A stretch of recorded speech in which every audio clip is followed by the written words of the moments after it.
બધું તમામ લોકોની સ્ક્રિપ્ટ સરખી જ હોય, તમામ લોકોની સ્ક્રિપ્ટ સરખી જ હોય તો સમજી લેવું કે ક્યાંકથી આખું નિયંત્રણ ક્યાંકથી બીજી જગ્યાએથી થઈ રહ્યું છે. કારણ કે સરખે સરખું તો ન જ હોય ને, સ્ક્રિપ્ટ આખી સરખે સરખી જ થોડી હોય. કોઈકને એવું થોડું હોય કે કોઈકને મારાથી નારાજગી હોય, કોઈકને બીજાથી નારાજગી હોય, પણ સ્ક્રિપ્ટ સરખે સરખી જ બંધ બેસતી જ આવતી હોય. તો એનો મતલબ એ છે કે સ્ક્રિપ્ટ કોઈ એક જગ્યાએથી ઘડાઈ રહી છે અને સેમ સ્ક્રિપ્ટ આવી રહી છે.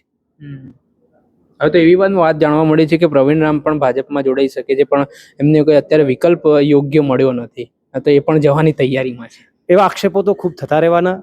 ભાજપમાં જવાના, કોંગ્રેસમાં જવાના, આ જવાના, તે જવાના, આવા બધા આક્ષેપો તો થતા રહેવાના. અને આ જ તો પોલિટિકલી ગેમ છે કે આવા આક્ષેપો કરીને અંદરો અંદર પાર્ટીની અંદર એકબીજા સાથે મતભેદ ઉભા કરો, એકબીજા અવિશ્વાસ કરતા થાય અને લોકોની અંદર પાર્ટી પ્રત્યે અવિશ્વાસ ઉભો થાય. આ જ તો પોલિટિકલ ગેમ છે. એ ગેમની અંદર અમે ફસાયા નથી. 108 દિવસની જેલ કાપીને આવ્યા છે, તાકાતથી કાપીને આવ્યા છે, કોઈનાથી ડર્યા વિના કાપીને આવ્યા છે અને ઘણી બધી યાતનાઓ વેઠીને આવ્યા છે.